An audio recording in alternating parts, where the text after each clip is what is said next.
Bom, então vamos fazer a discussão da questão número 3 do ITA. É uma questão muito tranquila, muito fácil de ser resolvida, mas que vai ter alguns conceitos que a gente vai ter que discutir antes de fazer ela, que nem a gente fez nas 15 primeiras questões, né, naquelas questões da primeira fase, referência à primeira fase. Eu acho interessante fazer essa discussão antes para a gente poder deixar tudo bem claro, né, porque é o jeito que eu gosto de trabalhar, né, com as questões. Né. Então vamos fazer essa discussão bem de maneira bem rápida, para a gente poder avançar, né, sem perder muito tempo. O que essa questão trata, né, eu nem vou ler a questão está aqui. Se você quiser pausar, lê ela. Eu recomendo bastante. Se você não fez ainda, pausa, lê a questão com calma, volta e tenta fazer, né, acompanhar a explicação depois de ter tentado fazer, porque é o melhor jeito de se aprender, certo? Então, eu vou primeiro fazer a explicação, depois eu volto e falo da questão em si. Porque é uma questão de conservação de momento e gravitação de Newton, né? É uma questão muito tranquila, mas que você tem que conhecer esses conceitozinhos bem básicos, né? Eu acho que essa questão aqui é a questão para ninguém zerar a segunda fase de fato, certo? Até agora é a que eu achei mais fácil da prova. Vamos discutir então o primeiro momento, depois gravitação universal. E a ideia de momento, a gente aborda momento fazendo uma recapitulação histórica normalmente. Então o que a gente faz? A gente volta desde quando surgiu as primeiras discussões sobre o que é força. E aí a gente consegue já relatar as primeiras discussões sobre o que é força lá em Aristóteles já. Aristóteles já costumava falar bastante sobre isso. E ele chegou a dizer que na concepção dele, deixa eu só mudar a cor aqui da caneta, na concepção dele a força tinha que estar relacionada de alguma maneira com a velocidade, certo? E aí, o passar dos anos, os outros filósofos, os outros físicos, né, começaram a descobrir e fazer experimentos, e ele viu que na verdade não dava certo se você relacionasse a força com a velocidade, mas dava certo. Veio Newton formulou todo um cálculo diferencial para estudar isso, e ele resolveu que não é bem assim. A gente não descarta a velocidade, mas não é exatamente a velocidade. Na verdade, a gente está falando da velocidade instantânea, que é o primeiro contato que a gente tem no ensino médio com aceleração. E na verdade, então, a força não está relacionada com a velocidade, e sim com sua derivada. Mas então quer dizer que todo formulismo que a gente formulou lá sobre a velocidade e tudo mais, a força e a velocidade, não serve para nada, não representa nada. A gente fez vários avanços acreditando que a força era simplesmente mv, né? Mas aí veio outro conhecimento físico que na verdade aquela grandeza que a gente até então considerava sim expressa algo, mas não a força, né? A força a gente já sabe pela segunda lei de Newton que é F igual a ma. Aquela grandeza expressa o momento, né? Momento dado pela letra P, mas você pode encontrar no ensino médio como o Q. Então o Q nada mais é do que o m vezes o v, né? Que é o que o pessoal achava antigamente que era a força, irônico, não? Mas a gente usa mais o momento no ensino médio, a gente ensina o momento para poder falar mais de colisões, né? Poder falar de um sistema com muitos corpos, né? Interação entre eles, tendo interação entre eles, obviamente. E aí o que é interessante de tratar dessa abordagem, né, de conservação de momento com muitos corpos é que a gente precisa fazer uma série de pequenas observações para que torne as contas mais simples, né? Então vamos discutir um pouco sobre isso.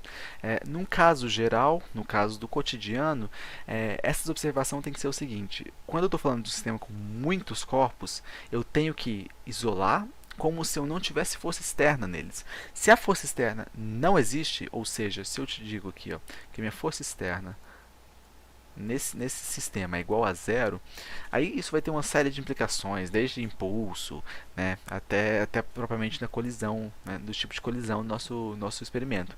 Mas se eu te digo que a força externa é zero, eu posso automaticamente, isolando num sistema, né, duas partículas, dizer que o meu que é antes é igual ao meu que é depois. E aí se comporta muito parecido com lá, você lembra da eletrização por contato, que a gente faz esse mesmo sistema, né? A gente considera a nossa carga antes igual a nossa carga depois. Óbvio que tem um formulismo um pouco maior, mas é basicamente isso que a gente faz. A gente chama de nosso Q antes de Q depois. E dá super certo, porque não tem nem outra força atuando nele. Mas óbvio, esse tipo de caso é só quando de fato não existe forças atuando no nosso sistema ao nosso redor, tá certo? Mas é basicamente a aplicação mais importante que a gente tem quando a gente fala de conservação de momento. Se a força externa é zero, eu posso dizer que o de antes e o depois foram conservados, né? O de antes é igual ao depois, tá certo? Então, vamos direto para a gravitação, para a gente acabar com isso logo? Gravitação é do mesmo jeito. A gente poderia fazer uma abordagem muito longa histórica sobre a gravitação. Poderíamos falar lá de. Podia começar em Giordano Bruno, falar sobre Galileu, Copérnico. Mas o que interessa pra gente é a partir de Kepler. Kepler foi um matemático que consolidou todas as outras teorias que vieram antes dele. E aí ele conseguiu descobrir o momento planetário com uma precisão absurda. E uma das leis de Kepler, ele dizia que o movimento era elíptico.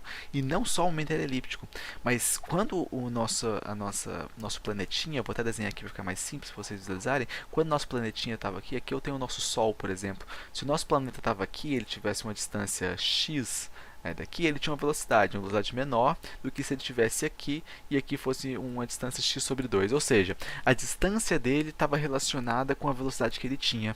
Mas ele não conseguia explicar o que causava isso. Ele sabia que existia, sabia que se comportava dessa forma, identificou a órbita que os planetas fazem, mas não sabia por quê. Aí veio Newton e explicou.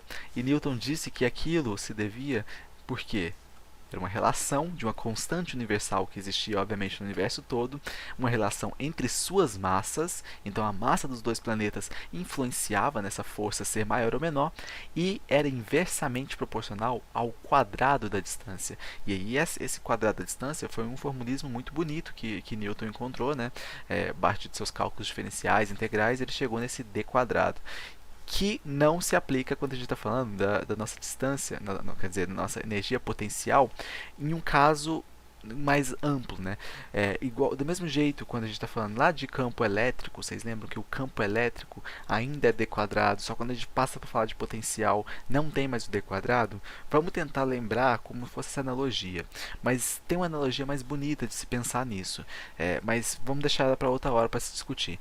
Mas o que eu quero discutir com vocês é que a gente tratou a vida inteira de energia potencial gravitacional aqui na Terra, né? Tocando nosso eixo como se ele fosse o eixo do solo mesmo, né? Então, quando a gente solta a gravidade está apontando no sentido da minha queda.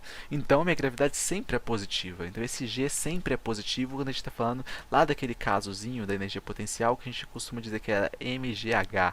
Você lembra, né? Essa é a energia potencial que a gente é acostumado a lidar, né? Só que nesse caso, o potencial não é mais a Terra e nem sequer o planeta. Vamos discutir um pouco isso, né?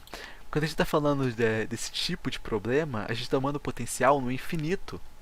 No infinito. Então, se repara que eu não estou caminhando em direção ao movimento, e sim eu estou me afastando dele, porque eu estou tomando por base o infinito, certo? Então, se eu estou tomando por base o infinito, essa energia potencial vai ter o sinal sempre de infinito, né? Conservação de energia, vocês já sabem, vocês estão carecas de saber, a gente já fez alguns 3 exercícios sobre conservação de energia, de fato é algo muito recorrente no ITA, mas a grande sutileza que eu quero dizer para vocês é que aqui a gente está lidando com a nossa mesma energia potencial que a gente está acostumado a fazer, só que agora a nossa gravidade não vale 10, porque a gente não está falando da Terra, a gente está falando no universo, então ela vale Gzão, e a gente não está falando do sistema da Terra que está orientado para o mesmo sentido de movimento, a gente está dizendo no infinito, tomando o eixo do infinito, então ela vale menos. Então a nossa energia potencial gravitacional aqui vale a diferença das massas, porque eu tenho uma interação, agora não é mais uma Terra gigante fazendo interação numa massa pequenininha que é a nossa, agora são duas massas gigantes, duas massas de planetas, e a distância não é mais ao quadrado. Aqui a gente está falando de uma distância que é 1 sobre d, né? Então, isso é uma grande sutileza que a gente tem que ter, tá certo? Então, sabendo disso, a questão fica trivialmente simples, né? Então, vamos só fazer a leitura agora sim. Considere 2 corpos elétricos esféricos e uniformes de raio R1 e R2, massas M1 e M2, respectivamente, cujos centros encontram inicialmente em repouso, a uma distância R0. Devido à interação gravitacional mútua, os corpos iniciam um movimento de aproximação que dura até o choque entre eles. Determine as velocidades finais dos corpos na eminência de colisão em função de Gzão, Rzinho, seus raios e suas massas. Certo? Então, é uma questão muito simples, mas uma coisa que eu gostaria de chamar a atenção para vocês aqui, desde já, era isso daqui, ó. Isso aqui é muito importante, tá, gente? Ó, a gente está falando de uma iminência de colisão, tá certo? Vocês vão ver como isso é importante. Por que eu fiz o desenho de novo, para ficar bem claro na mente de vocês? Primeiro eu tenho 2 planetas que por algum motivo eles estavam em repouso, tá certo? Eles provavelmente não estavam, mas o exercício deu para ficar mais fácil que eles estavam em repouso, para facilitar as contas, tá certo? Os planetas estavam em repouso, eles começaram a sofrer uma interação entre um e outro, interação gravitacional, e foram até colidir, foram até os 2 raios se colarem. Só que eu não estou lidando com o problema no momento da colisão em si. Eu estou lidando com o momento na iminência, quando eles estão prestes a tocar. Ou seja, a velocidade inicial deles é zero, eles partindo do repouso, mas a velocidade final não pode ser zero. E ela não sofreu interferência de colisão nenhuma. Eu estou falando da velocidade real na iminência do toque, tá certo? Sabendo disso, o problema de fato fica muito simples e, como eu disse para vocês, para mim até agora o problema mais fácil do ITA, da segunda fase, tá certo? Então, o que eu tenho aqui? Uma conservação de energia. Você bate o olho e você já vê que é uma conservação de energia, certo? Então, energia mecânica antes é igual a uma energia mecânica depois, tá certo? Isso aqui, trivialmente simples. O que é energia mecânica antes? Partir do repouso, certo? Cinética zero. Gravitação? Sim, a energia gravitacional, né? É a que fez eles andarem. Então, basicamente o que eu tenho aqui, menos o Gzão, constante universal, m1, m2 dividido pelo qual é a distância entre eles? Isso mesmo, R0. Ele deu que a distância inicial é essa, R0, certo? Qual que é a energia final? A energia final, de novo, tem a gravitacional, né? Gravitacional, menos G, m1, m2. Agora o raio é só R1, R2, certo? Porque esse Rzão foi diminuindo até que o raio fosse simplesmente o raio dos dois. Então, R1 mais R2. E qual que é a energia cinética? A energia cinética são duas energias cinéticas, né? É tanto a M1 V1 ao quadrado sobre 2, quanto a M2 V2 ao quadrado sobre 2, certo? Então, esse é o nosso problema. A gente sabe quanto que vale V1 e V2? Não sabe, mas ele deu uma dica para a gente encontrar. Ele diz que a força externa atuando sobre esse corpo é igual a zero. Ou seja, isso vai me dar uma série de implicações e uma delas é que eu posso falar de conservação de momento. Então eu posso dizer que meu Q antes... Opa, aqui eu acho que eu estou com a câmera na frente, né? Eu estou escrevendo na câmera na frente, desculpe. Ele me disse que minha força externa é igual a zero, né? E isso implica no quê? Isso implica que meu Q antes é igual ao meu Q depois. Isso implica diretamente nisso. Se eu posso afirmar isso, então já posso dizer então que meu M1 V1 é igual ao meu M2 V2. E agora fica simples, né? Quando eu quiser encontrar o meu V1, eu vou vir aqui e vou isolar isso daqui em função do meu V2. E quando eu quiser encontrar meu V2, eu vou isolar isso aqui em função do meu V1. Vamos primeiro fazer o V1, né? Vamos primeiro encontrar aqui o V1, então vamos isolar o V2, né? Vamos isolar o V2 como sendo M1 V1 dividido por M2. Então esse aqui é o nosso V2, tá certo? Agora, tudo que eu preciso fazer é jogar esse meu V2 lá em cima e depois isolar meu V1, obviamente. Vamos fazer isso? Beleza, então vamos só reescrever aqui. Eu já vou reescrever passando a gravitação, a energia gravitacional para o outro lado, tá certo? E aí vai ficar assim, ó. O lado da energia gravitacional vai ficar assim, Gm1 M2, isso daqui vai estar multiplicado por 1 sobre R1. Eu coloquei em evidência aqui já, viu? Eu estou só olhando aqui nas minhas contas que eu já tinha antecipado isso. Coloquei em evidência, isso aqui se repetia, né? Nos dois casos, então poderia simplesmente colocar em evidência. Isso daqui é igual ao quê? Isso aqui é igual ao meu M1 V1 ao quadrado dividido por 2 mais M2 V2 ao quadrado dividido por 2. Só que lembra que aqui, ó, eu já vou até escrever, deixei daqui, ó, tá vendo que isso daqui, deixa eu mudar a cor para você ver. Opa, aqui, isso daqui, ó, a gente já sabe quanto que vale, né? Esse V2 aqui a gente sabe quanto que vale, certo? Então eu já vou escrever nessa fórmula aqui mesmo, sem esse V2, tá certo? Eu vou escrever isso daqui da seguinte forma. Eu vou manter aqui o V2 sobre 2 ao quadrado e vou escrever aqui o meu V2 sendo M1 V1. Tudo isso aqui você lembra que estava ao quadrado, né? Porque o V2 foi ao quadrado, dividido pelo M2 também ao quadrado, certo? E agora é só trabalho braçal. Você vai passar tudo para o outro lado, vai tirar a raiz, né, porque o V1 está ao quadrado, e você vai chegar na seguinte relação para o V1. Então, pegando aqui o que sobrou, só reescrevendo agora, passando tudo que está de um lado para o outro, né, fazendo essas mandingas algébricas aqui, o que a gente vai ter? A gente vai ter, então, que o nosso V1 vai ser igual a M2. Tá, eu vou deixar vocês fazerem essas contas aqui, porque é só, literalmente, só fazer matemática, tá certo? Não tem dificuldade, não. É 2G dividido por M2, M1, isso daqui tudo vezes 1 sobre R1 mais R2. Isso daqui 1 sobre R0, só que aqui é negativo. Tá certo? Se essa aqui é a minha velocidade 1, você vai ver por análise mesmo que a diferença da velocidade 1, a gente chegou nisso daqui, né? A diferença da velocidade 1 com a velocidade 2 vai ser simplesmente que aqui, em vez de ter esse M2 aqui, vai ser M1 aqui embaixo, tá certo? E é simplesmente fazer o inverso. Então, A diferença vai ser o seguinte, em vez de ter esse M2 aqui, para velocidade 2 vai ter um M1. Então depois que você achou essa conta aqui, para achar o V2 é muito simples, né? É simplesmente fazer isso. Que muito trivial, né?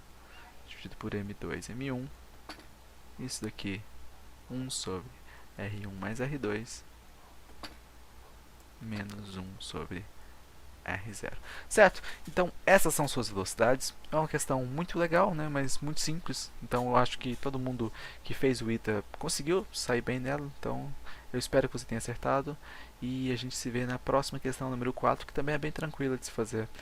São questões de nível bem tranquilo. E aí, acompanhe a playlist de vetores e versores que está saindo toda sexta-feira. A gente se vê e até mais.